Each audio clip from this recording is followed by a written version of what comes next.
Okay, well, let's go ahead and get started. And I want to say good afternoon or good morning to some of you on Pacific time still, and as well as I think we have one on Mountain time as well. So I want to say good afternoon and good morning. My name is Jerry Shockey. I oversee all the youth and educational programs at the Pro Football Hall of Fame in Canton, Ohio. And we're really excited to have you guys connect in here today for our Part of the Hall of Famer series featuring Pro Football Hall of Famer Mr. Derrick Brooks. And we have a lot of schools that are new. And I just want to remind the schools, if you haven't, I think Charles, Baldwin Wallace, you guys got connected in. Just make sure to mute your microphones just so we're not hearing noise in the background there, if you would. Charles, we're getting you guys coming through. Can you mute there? Yeah, I'm good. Okay, go ahead and mute. All right, we're good. Nope, maybe not. There we go. Gotcha. Okay. So the real idea and premise behind this series is really to convey what it takes to get into the Pro Football Hall of Fame beyond just the athletic ability. We know if you see highlight films, if you looked at the footage that we sent you of Mr. Brooks, the YouTube or the NFL.com video, you know Mr. Brooks and our Hall of Famers are awesome examples of athleticism and skill and talent and all those sorts of things. But there's a lot of people with athleticism, skill, and talent. It took a lot more than that to be enshrined into the Pro Football Hall of Fame. It took a number of character qualities that you guys are studying, like the 6 pillars, the trustworthiness, respect, the responsibility, the fairness, caring, citizenship, and a whole host of other character qualities it took to get enshrined in the Pro Football Hall of Fame. And I have a secret, and I don't think it's too much of a secret for anyone out there. Those aren't character qualities to being just a great football player. Those are character qualities to being a Hall of Famer in everyday life. And I think as you'll see here, Mr. Brooks is an example of someone, and many of our Hall of Famers are examples of this, most of them are, of someone who's not only achieved tremendous success on the football field, but as you find out his behind the scenes and some of his other careers and passions that he has, he's had as remarkable, or I will argue, more remarkable career off the field. So you have the opportunity here today to talk with not only one of the best football players, but one of the great people in our country that is doing just amazing things especially for young people where his heart lies. So we're really excited to do that. It takes a team of folks to make that happen. We have to first and foremost thank our partners at Extreme Networks for making this possible. Secondly, we have to thank the Brooks DeBartolo Collegiate High School for making this connection possible, opening your doors. I guess you kind of have to open your door because his last name's on your school building.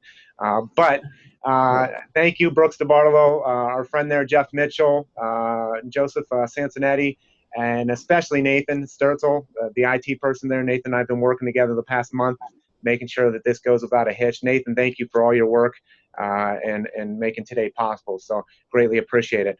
We have to also thank our friends at the Tampa Bay Buccaneers, Jennifer Muirhead, who's there at one of the other schools. They worked through the Buccaneers to bring in another school from the Tampa Bay area. So we appreciate what you guys do through the Tampa Bay Buccaneers Academy. So thank you very much for that.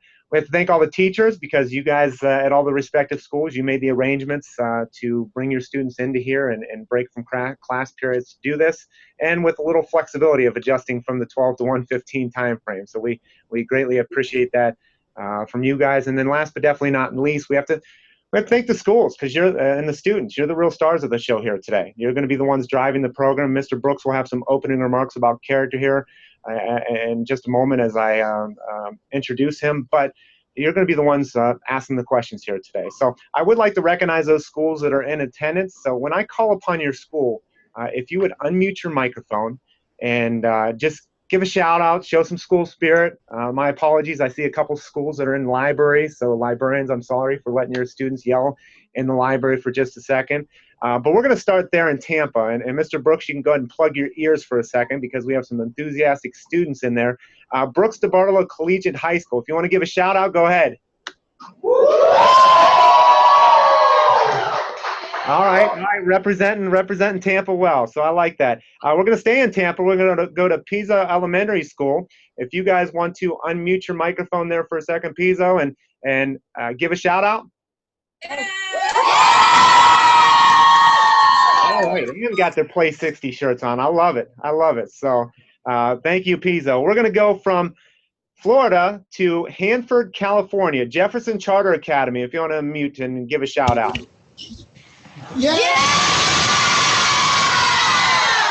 All right. Oh, I love this. I'm pumped here this morning. So let's keep it going. Represent us well, Canton, Ohio. Let's go to Choices High School, Crenshaw. Okay. Thank you very much. Appreciate that, Choices. Let's go to Berea, Ohio, home of the Browns training camp. Let's go to Baldwin Wallace University. I know they only have a few students in there, but go ahead. All right. Thank you very much, students. And last but definitely not least, let's go to Piedmont, South Dakota at Piedmont.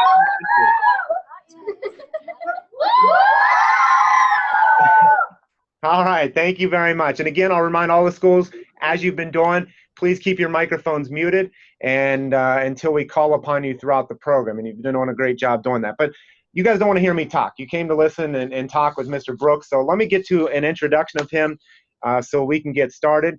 Mr. Brooks graduated with a bachelor's degree in business communication at Florida State University, where he was a three-time first-team All-Atlantic Coast Conference selection.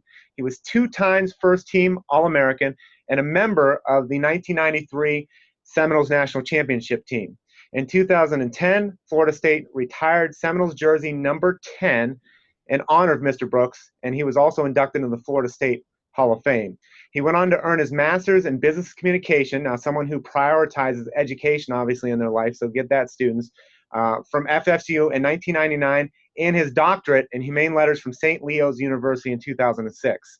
Mr. Brooks was drafted by the Tampa Bay Buccaneers in the first round of the 1995 NFL Draft, where he remained to play his entire NFL career there. He is widely considered one of the best linebackers of all time, an 11-time Pro Bowl selection, and a 9-time All-Pro.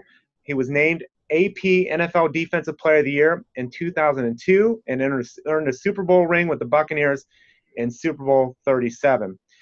In February 2014, Mr. Brooks received really the highest honor that any individual player can receive when he was elected into the Pro Football Hall of Fame here in Canton, Ohio. And that was a huge year for him because not only that, he was also elected into the Capital One Academic All-America Hall of Fame, and then also was enshrined into the Ring of Honor by the Tampa Bay Buccaneers, the number 55. You will never see that number 55 again worn by Tampa Bay Buccaneers because it was retired in honor of Mr. Brooks. This is where I really like getting into our Hall of Famers, because when you think about those pillars that you guys are studying, especially when you start talking about caring and citizenship, I think those are 2 words that I think would be at the heart of Mr. Brooks and what he does on and off the field. He was recognized as often for his hard work in the community as he is for his hard hits on the football field. Mr. Brooks has been the recipient of several prestigious awards. Now, these awards are for character and community service. The 2000 Walter Payton NFL Man of the Year, the 2003 Bart Starr Award, the 2004 Byron Rizzle White Award, and the 2008 JB Award that's given through the NFL Players Association.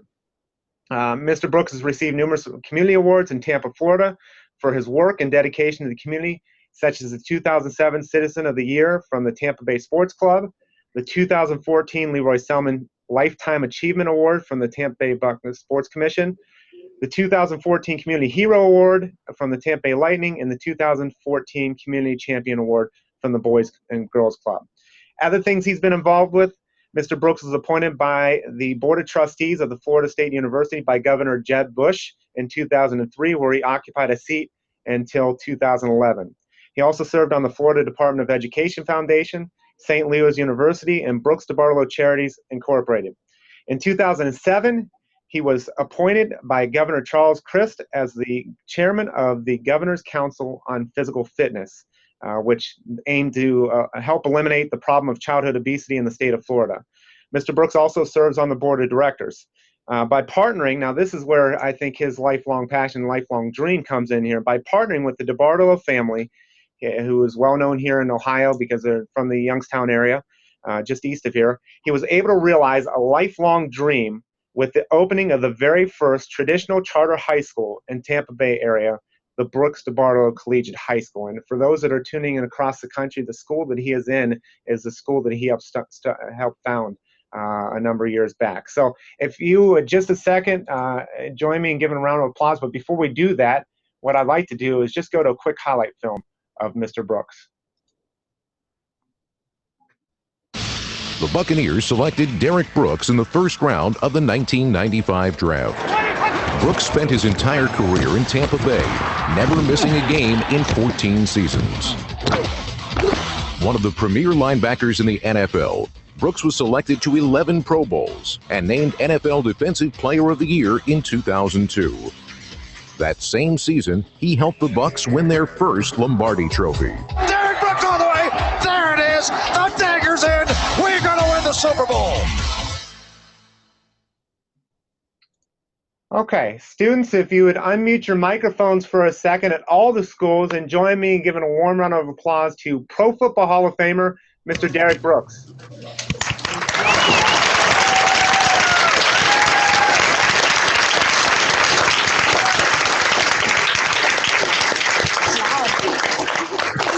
Again, we'll ask all the schools if you would go ahead and mute your microphones at your respective schools. And Mr. Brooks, the microphone is yours for your opening remarks. First off, thank God for having all you guys tune in, and I look forward to being a part of today's discussion. And I enjoy interaction, so I'm do more answering your questions than actually talking. I want to be here for you guys to help answer your questions, but at the end of this webinar discussion, I hope that we all leave as better people. One, my extension out to you guys, as well as really me absorbing all the information that you guys want to hear in terms of how I live my life, the rules and goals I go by.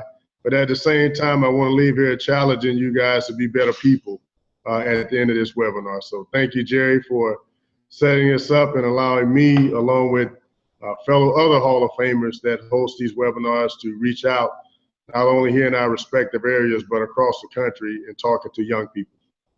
Well, thank you, Mr. Brooks. And students, just so you know, first of all, we've connected 60-plus Hall of Famers now out over the past 3 years to about 35,000 students from across the country through this series. So lots of life lessons. And just to give you a reminder, you are talking to one of the greatest football players ever. I mean, there have been over 23,000 players that have played this great game since it was started here in Canton, Ohio in 1920. There are only 287 members. Now, what number were you, Mr. Brooks? 283? 281. 281. So he is number 281 to be enshrined into the Pro Football Hall of Fame. So it's an elite honor. So I encourage you and challenge you to ask those questions that he can answer, that maybe can help you through obstacles and barriers that might be in your life. So we're going to start the program off with the students there at the Brooks DeBartolo Collegiate High School. And if you want to ask the first question of the program, we're going to go in the order of Brooks DeBartolo. We're going to go Pisa Elementary, Jefferson Charter, Choices, Baldwin Wallace, and Piedmont. And then we'll rotate through as many times as we can. I'll remind Brooks DeBartolo to speak up or project. And if I can't hear it, Mr. Brooks, I'll have you repeat the question. Sure. So go ahead with that. Who or what was the greatest contributor to the character traits that have made you successful, and why? Go ahead and repeat that. She asks who in my life contributed most to the character traits that you guys are studying. And I would honestly probably say my grandmother. I think my grandmother, when I think of her, she was a foundation of our family.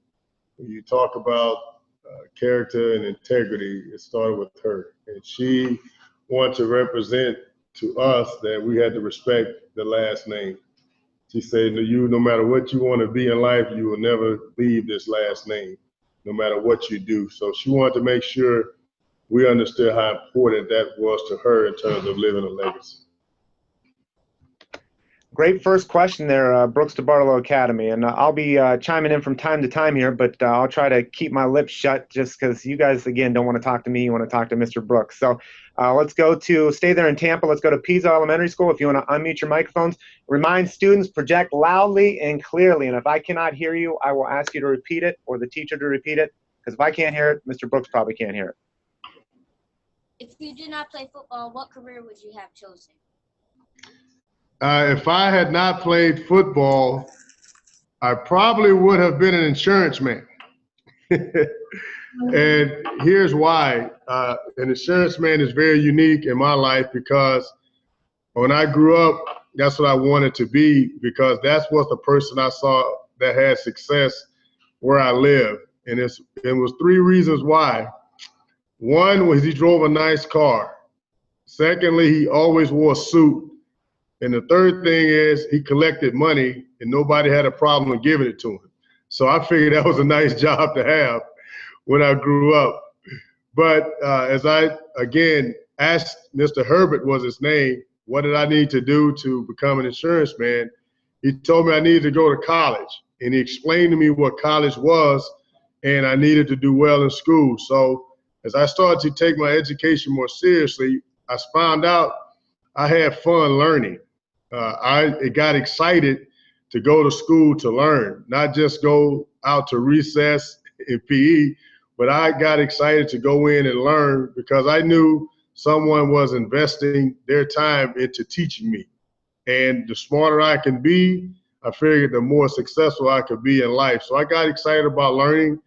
And as I got better in sports and going on to college, that's when I realized that there may be an opportunity for me to become an NFL player.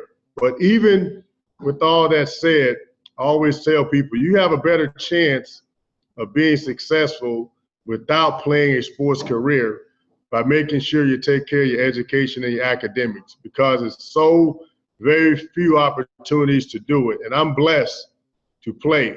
When I tell you guys the numbers to be a professional athlete are very slim. And you also control that academic environment. That means you control what you make in school. You don't have to depend on any teammates to be successful. You have to depend on anyone else but yourself.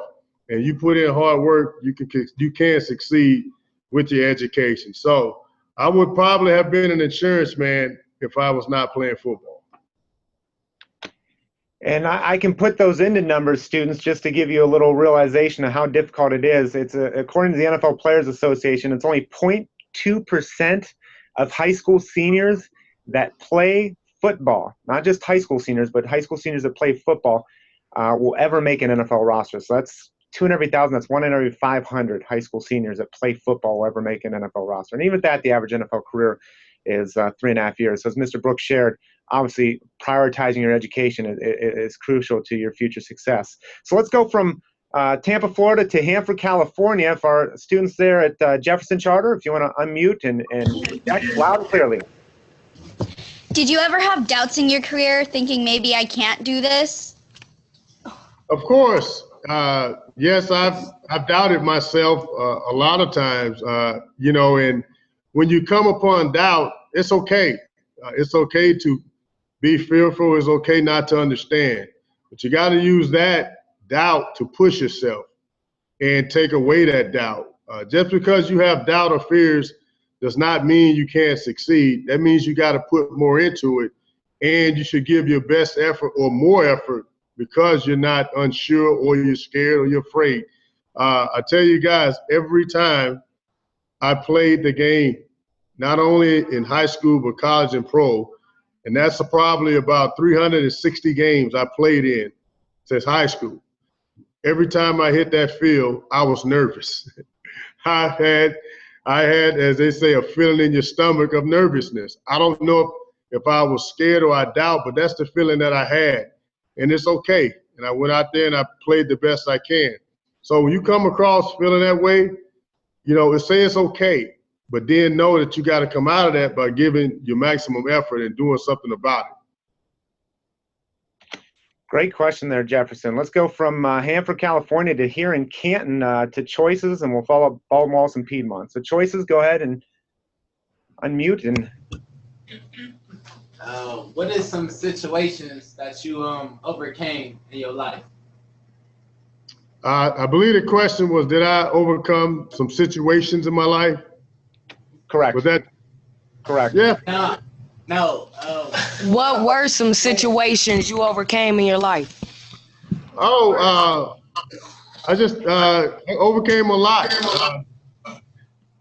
of situations, some more than others, whether it was being hurt from playing football or making the right decision, in high school to not follow temptations, but, like, for instance, staying at home instead of going out. In college, making sure, you choose your friends correctly and you don't go with what's popular, but it's okay to choose something different. Other tough situations I've overcome in my life, even today, is the death of my parents. I've lost my parents both at an early age, and right now I'm sort of called the patriarch in our family because I'm the oldest. And that's tough. That's an everyday battle in some form or fashion that I think about my parents. But I think about them in a way that they want me to set the example, do the same thing as my grandmother did, make everybody recognize how important the name is in their own legacies, whether it's my brothers or sisters. But I think that's probably the toughest thing I've had to deal with in my life thus far, was probably the death of my parents. Thank you very much. Choice is another great question. Just a reminder, those that are tuning in via webinar, feel free to use the hashtag Heart of Hofer, Hofer, and we'll try to submit those. I'm watching the Twitter feed, and we got some good chatter going on there, so can continue that up. And also, if you feel like submitting any questions, feel free to do so. Let's go to Bree, Ohio. Let's go to our folks at Baldwin Wallace University. Go ahead and unmute and ask away. Hi, Mr. Brooks. My name is Anthony. I'm a senior here at BW, and I just want to start off by saying thanks for joining us today, taking time out of your day to do this segment with us. As Jerry mentioned earlier, he said a lot of said you were part of a lot of different organizations, and you've been really busy once you're done playing. Now that you're done playing football and stuff, and as a college student, as a student athlete here, can you maybe give us some advice of how you manage all that, how you balance, all these different organizations and making sure that, you're giving enough effort in all those organizations and did that time management skills carry over from college? Well, I tell you what, great question. It's tough. To say I stay balanced all the time is not true. I fumble, I stumble, but I set the priorities straight. And I really have a very, very understanding wife that understands that I get pulled in a lot of directions, but at the same time, I got to balance what I say yes to and what I say no. It's hard for me to say no when someone asks for help. So I'm getting better at managing it. But in order to serve, I think the passion is what serves me, and that comes from my heart. I really have a heart to help others. And my challenge to you is set your priorities straight. What cause or what organization that you feel is closer to your heart where you can make the biggest impact. And I say that to anyone. You don't have to be a football player in the NFL to make a difference. You can be a student at BW. All you need is time and a willing heart, and you can make a difference because you start with yourself. You make a difference in your own life, and then you can make a difference in someone else's life. You can be in elementary school. It doesn't matter to me. If you want to make a change and make a difference, you start with yourself. You can always impact others. But as far as time management, start with that one simple goal. What am I most passionate about the most? And you pray about it and you start there, and you'll find yourself over time adding more to your plate as you get more comfortable doing what you're very passionate about. Great advice there from Mr. Brooks. Let's shoot on over to South Dakota, Piedmont Elementary. Go ahead if you want to unmute, and I think you got a young lady up front ready. What was your reaction when you found out you were going to be in the Football Hall of Fame? What was my reaction when I found out I was going in the Hall of Fame? I was smiling and crying at the same time. I was extremely excited, and as David Baker, who's the president of the Hall of Fame, as he was telling me on the cell phone I was elected, I was using my other hand to give my wife a thumbs up, and I tried to get him off the phone, but he kept talking. All I wanted to hear was I was in, and that was it. So I tried to get him off the phone so I could go run around the hotel room with my wife, but I started crying. When she started crying, she made me start crying. So we hugged. She gave me a nice kiss, and we were extremely excited, and I was overjoyed. I have to make sure to share that story with David here sometime in the future if he doesn't. So, but just to go along with this, just if I can interject real quick, Mr. Brooks, we don't always go on to a Hall of Fame career. We don't always win a Super Bowl. We don't always get an A on the test. We don't always ace the project. We don't always complete. What do you have to say to those people that maybe, worked his or her tail off to get an A on a test, but they fell short of that goal? What do you have to say to them? I think when you're always resetting yourself in life. That's why I always say you have 24 hours in a day. You got to start and reset yourself for the next day. So you got to find motivation every day. Think of motivation. It's like taking a bath. You got to do it every day or you stink. So you got to get up every day and you got to find motivation every single day. Some of your strongest and your best areas of growth is after disappointment.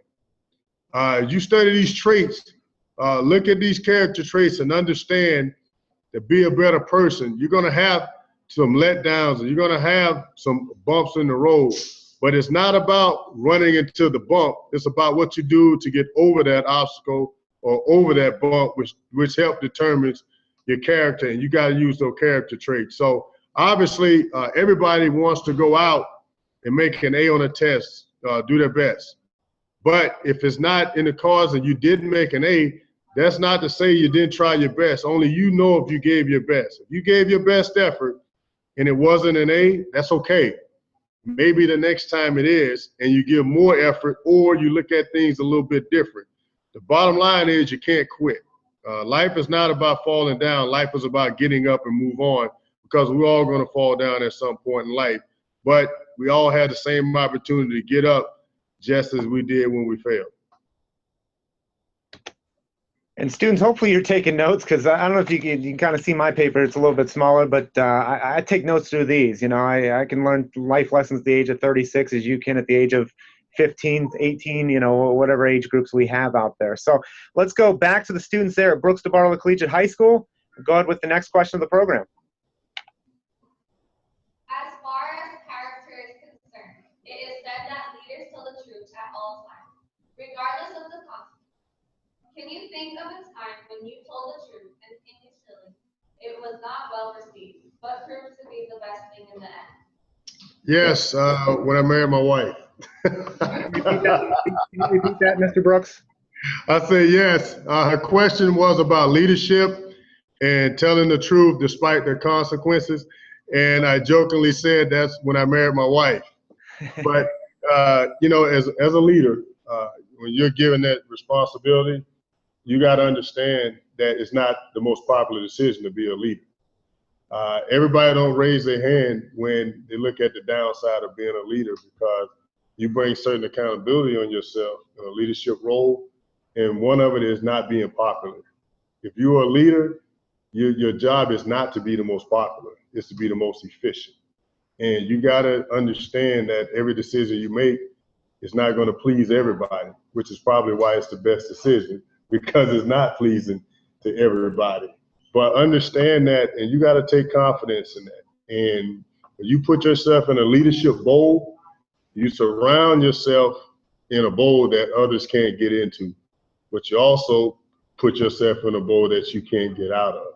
So others may be able to act a certain way or do certain things that you can't. And for a greater part of my life, that was my bowl. It still is today. And I enjoy it because it's obviously acts as my protection against a lot of things, because that's my mindset. So, and another thing about a leader is like the captain of the ship. The captain always got to look out for the crew. And sometimes the crew takes advantage of that, meaning your teammates, they know that you got their back. But you can't look at it as they're taking advantage of that. You just got to look at your own role and know that if they got that enough trust in me to make me the leader, then I'm gonna be the best I probably can. But that's what I'll say about leadership. Leadership is tough. I will honestly tell, and I tell all you guys, being a leader is not easy. You know, I look at the life of the ultimate leader is Jesus Christ, and that was tough. All the decisions, all the criticism, but you've had your foundational principles that you stand for, and you don't compromise on those no matter what. So being a leader is not about being popular. I say leadership itself is not about being popular. And I also want to share this, you know, being a leader and a leadership role are very different. You know, being a leader, that's a person, that's you, that's your character trait. Leadership is a position that needs to be served. So if you're going to be an effective leader, you got to understand the difference between leader and leadership. Right? Good question.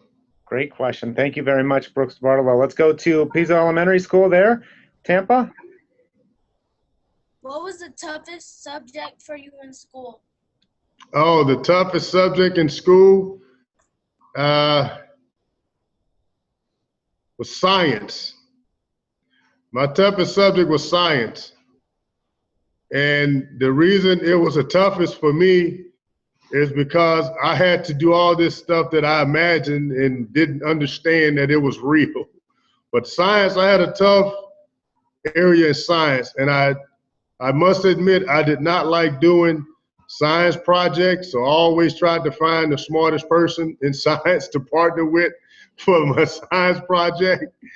But science was probably my least favorite subject. I'm guessing the science teacher at the Brooks DeParlo Collegiate High School calling Mr. Brooks to be no, but Jerry, here's the funny thing about it. I never made it, despite it being science being my least favorite subject, I made all A's in science since 2nd grade. So that's how the Lord blessed me, because I did not enjoy it, but I gave my best. I made all A's in science. Now, my favorite subject was math, and that's probably why I made most of my B's at, in the subject I liked the most. So let's go from Tampa to California, Jefferson Charter. Go ahead. What inspired you to join the NFL? What inspired me to join? Well, I would say, you know, I didn't choose to join. The NFL chose me to join. I got drafted to come here to the Bucks.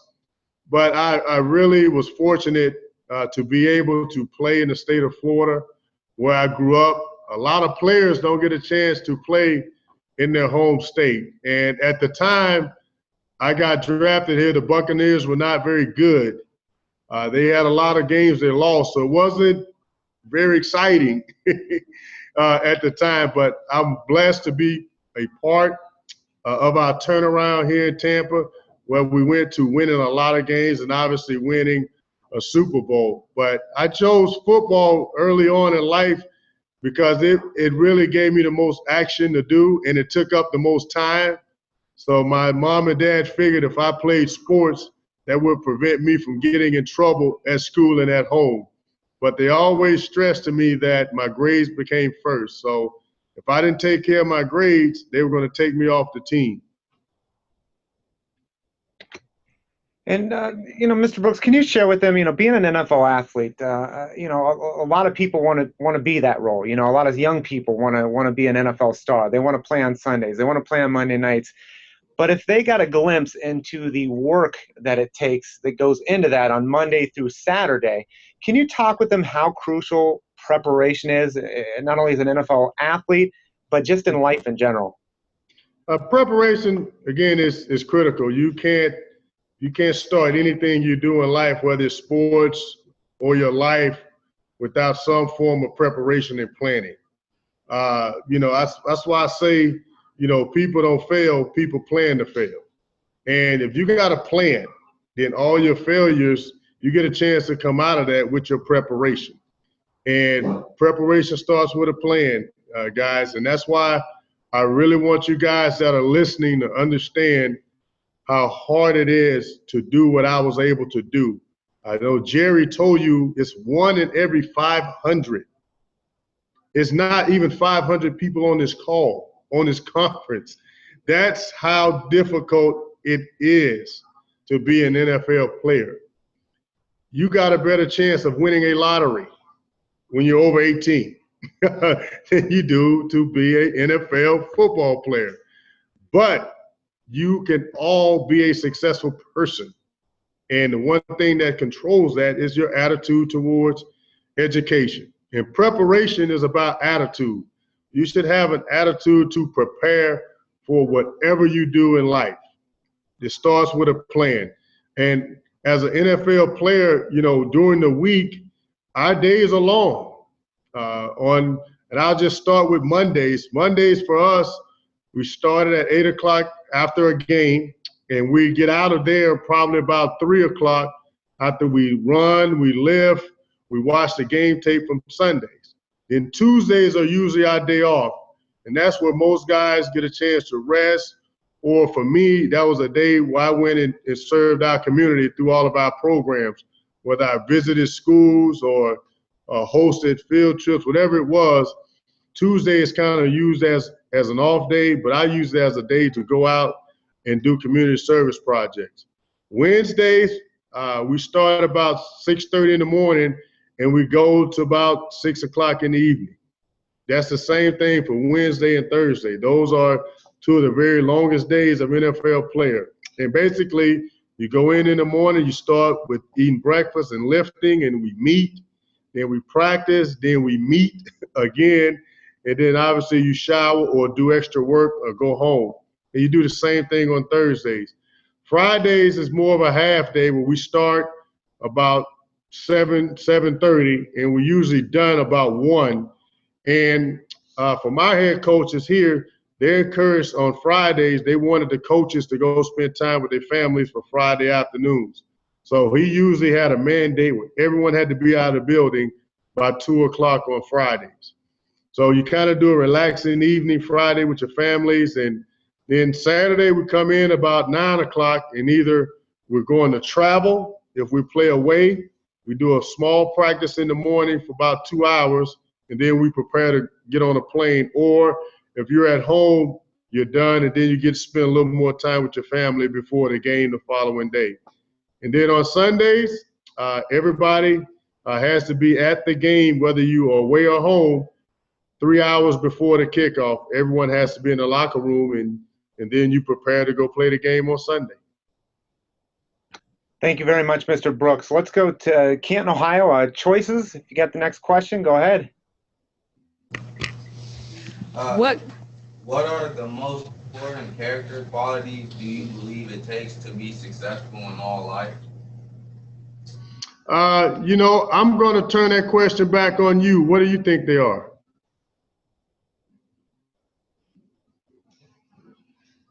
Don't get bashful. I'm not really sure. I mean, trustworthiness, respect, stuff like that. So let's start with respect. If respect has to be one of them, what's your attitude towards respect? You respect others and they'll respect you back. I Yes. feel like it's important in life that you should be respectful. Because you never know, you may need one day, or like anything, you never know. So you should just be respectful. Okay. Well, I like that respect. See, respect, obviously you said it, you know, if you give respect, you earn respect. If you give someone respect, you expect them to return the same to you. And respect, I will add one thing, it starts with yourself. In order to respect anyone else, you got to start by respecting yourself. You know, if you don't respect yourself, you're not going to respect others. So the first respect that you have to do in life is start with yourself. And then you set the groundwork to go on and respect parents, respect teachers, respect your friends. And guys, I share this life lesson. This is how I live my life on a simple phrase. I put God first in all I do, and you treat others the way you want them to treat you. That covers a lot of ground when it comes to character trait. And I'm going to repeat that. Put God first in all you do, and you treat others the way you want them to treat you. I think if you live your life with that attitude, you cover a lot of positives in terms of how you should carry yourself with the character traits on a daily basis. Thank you very much. Great question there at Choices, and great answer too as well with the respect. Let's go to Bald Wallace. Charles, I see you guys got connected back in there. If you guys want to go ahead and unmute, and if you got a question, go ahead. My name is Ben Lair. I'm a senior here at Bald Wallace. My question is, out of all the things that you've accomplished on and off the field, what is the most rewarding thing that you've ever done? The most rewarding thing that I've ever accomplished, and I'll put them in this area, from a spiritual standpoint, is my relationship with accepting Jesus Christ as my Lord and Savior. I think that's who I am. No one, in my opinion, you can live your life without any faith. So that's number one. I would say secondly, as far as my education goes, it was getting my degree from Florida State, my bachelor's degree, because I was a first generation college student, and I promised my parents when I decided to go to Florida State that I would graduate. So I would say getting my degree from college. My other accomplishment for me personally is getting my master's degree, because that took a lot of sacrifice and a lot of energy and effort on my part, because I was able to achieve that while I was playing here with the Bucks. And that was tough. As far as football go, I would say my championships, being a part of the first national championship at Florida State for Coach Bobby Bowden, that was a milestone that's unmatched at all. And obviously a championship here with the Tampa Bay Buccaneers, in terms of what this meant for our organization, being recognized as a Super Bowl champion, is very high up on my pole of what I was able to achieve. And I was able to be a part of a team that achieved it, but in the same year is when I was recognized as the Defensive Player of the Year. So I was able to achieve an individual award as well as our team winning the ultimate prize of a championship, and very few people get a chance to do that. And I think the latest accomplishment in terms of sports and my career is wearing this gold jacket and being recognized as one of the best ever to play this game. You know, when you talk about the game of football, and, you know, long when I'm gone, you can't talk about the game of football without page 281 talking about Derrick Brooks. And that's an achievement that I'm still trying to understand exactly what that means. But I do know this, with all these accomplishments, you still got to have a mind of humility, and you still got to be a servant leader. And that attitude about me will never change, no matter what accomplishment God bestows on me.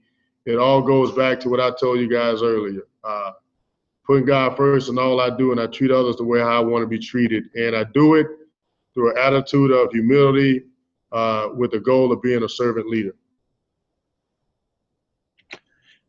Thank you very much, Bald Wallace. Let's go to Piedmont Elementary. I see we got, looks like about 15 minutes left in the program, so we should be able to go through one more round.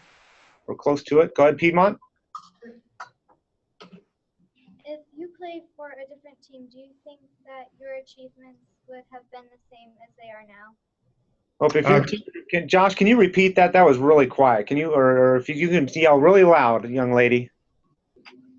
If you play for a different team, do you think that your achievements would have been the same as they are now? If I played for a different team, do I think my achievements would have been what they were? I'll say this, we don't have to answer that question. But that's a great one. I think as a person, I would say yes. And that's because, this is what the Lord blessed me to be. I could easily say I probably would have done more. Some could I say I've done less. But I would like to think and have the attitude that I would have been successful no matter what I was doing, whether it was playing football or not playing football. I would like to think I would have prepared my life to be a success and make a difference no matter what I do. Great question there from the young lady there at Piedmont. Let's go back to Brooks DeBartolo, and we'll have Mr. Brooks repeat the question, if he will. What would you recommend to someone to help understand the link between character traits and success? Oh, I say a lot. You say what? What book would you recommend to someone to help understand the link between character traits and success? She said, what would I recommend for someone to link the character traits and success? I'll put a different take on it. I'll say this. The only place where success is ahead of hard work is in the dictionary. You know, you have to put in a lot of hard work to be successful. Even with the character traits, you still got to work hard. That's never going to change. A dream will stay a dream if you don't wake up and do something. So you got to wake up and do something with your life. And that starts with this, from the simple as decision making. You know, how I'm going to do my hair, what I'm going to wear. You know, you think about, you know, things like that you may take for granted, but it's a part of your decision making that feeds into bigger decisions. So when you're drawing the link between the character traits and being a success, I would slide in that link, hard work. It's hard. Living life is hard. It's not easy, guys. I mean, it is not easy, but you make it more comfortable and you give yourself better opportunities by the simple decisions that you make on a daily basis. And it could, seriously, it started as simple as, and I hope this doesn't sound gross, but it sounds like brushing your teeth. If you don't brush your teeth, nobody want to be around. That's a bad decision. But you got to do something small like that. That's why I said, like with motivation, you got to get motivated every day to do something. So the link word that I will use between character trait and success is hard work. It's going to take hard work to be anything in life. Good question. Great question. Thank you very much. Great response there, Mr. Brooks, too. Let's go to Pisa Elementary School. Go ahead and unmute. What grade point average did you have to maintain to play football at Florida State? My grade point average, we had to maintain at least a 2.3. I believe I graduated with a 3.94. Wow.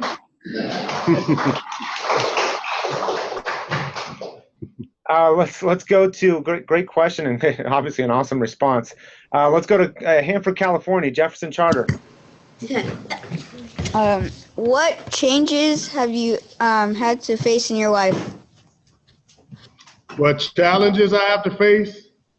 No, your changes. What changes? Every day is a change for me because I have 4 kids.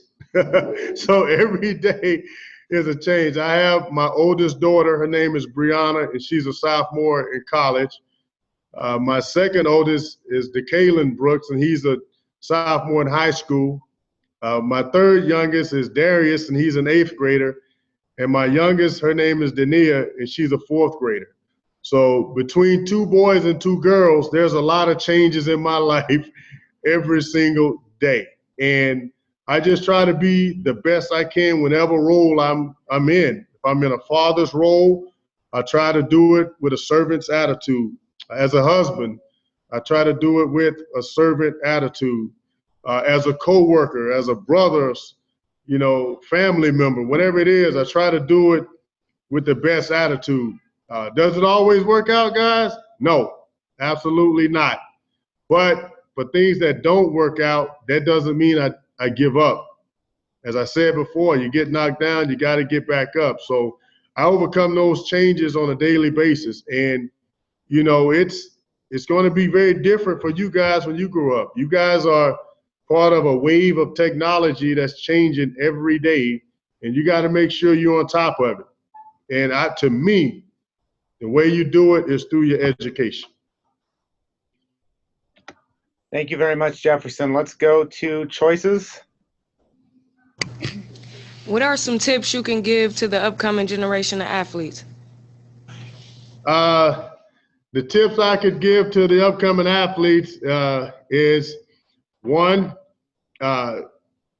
you're a student athlete. Student first, athlete second. Secondly, you got to work hard. There's nothing in life, as I said earlier, that's going to come to you unless you're working hard. And be the best you can be. You got to be you. As young people, you got to do you. You can't be no one else. That's the unique part about being yourself, is because someone else has already been taken. So you have to be yourself. And you got to have an attitude of a servant, meaning you got to be able, especially playing a team sport, you got to buy into the team and you got to listen. And that's the final thing I tell all the athletes of today. You got 2 ears and 1 mouth. You got to listen more than you talk.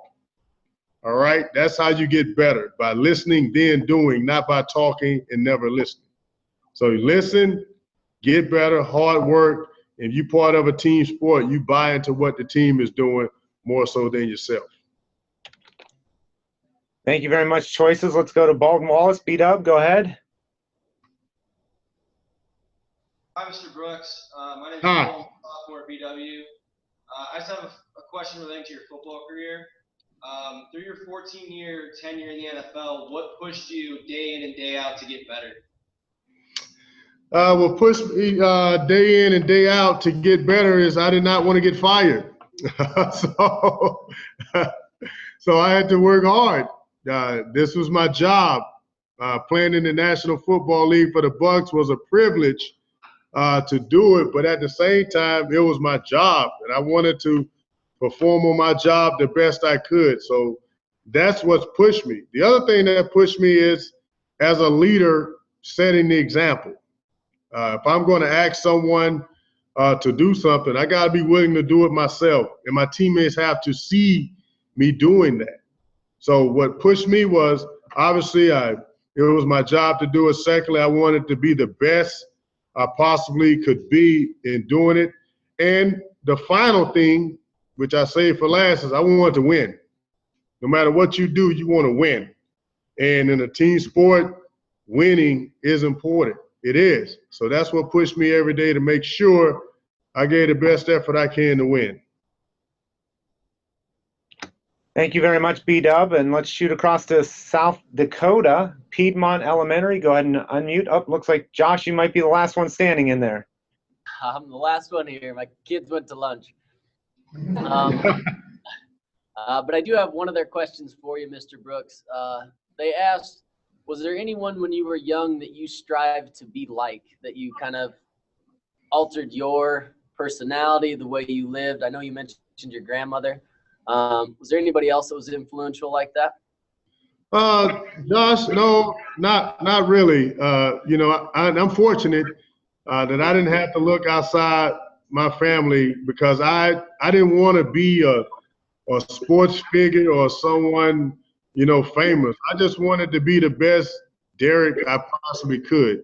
And I'm glad that I had a grandmother, my mother's stepfather, that taught me that, hey, it's about, you know, this last name that you have. You were given this name. You didn't earn it. You got to earn it as you grow up and make the Brooks name your own. But right now, we gave it to you. So I didn't alter who I was. I just knew my potential. I'll share this story with you. When I did get out of line one time in the 5th grade, I was being a class clown. And my dad came up to the school and whipped me in front of my 5th grade class. And, you know, parents do that today, you leave in handcuffs. But that lesson, and that's the last time my father ever disciplined me like that, because I got the message that it was all about how I treated others, more so than myself. And the word respect, that I answered the question about the young man earlier, he taught me about respect that day, that no matter what I do in life, I'm going to respect people and I'm going to respect that last name. So I didn't have anyone to alter. The one time, I altered who I was, I got back in line pretty quickly. Well, thank you, sir. We appreciate it. All right. All right. Well, stay warm. No, bundled up. All right. Thank you, Josh. I appreciate it, Piedmont. And looks like we still got a few minutes left, so we might be able to go to one or two more questions. Let's go to Brooks DeBartolo Collegiate High School. If you have another question, go ahead, and we'll have Mr. Brooks repeat that. How did football help you develop character traits that may have been weak growing up? Oh, this is a great one. How did football help me develop character traits? You read those characters. Let's read them out. What are they? Trustworthy, respect, responsibility, fairness, caring, and sympathy. See, when you think about all those character traits and being a part of a team, all those embody playing sports to me. And those are some of the soft skills that you learn by playing sports. You learn these character traits. You learn about integrity, citizenship, trustworthy.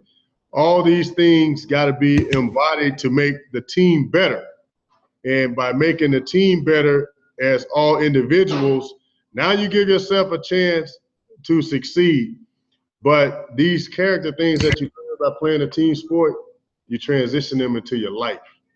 And that's why I'm so grateful that sports shaped me. Not actually playing sports, but those character traits that embody being a part of a sport you learn.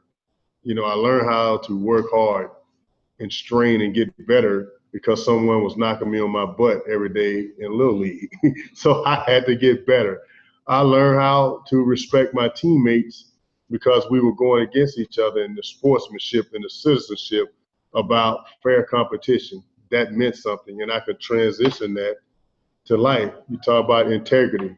We, as playing and growing up, your last name. And now I transition to that's the name of the team I'm playing for. I wanted to make sure people respect our team.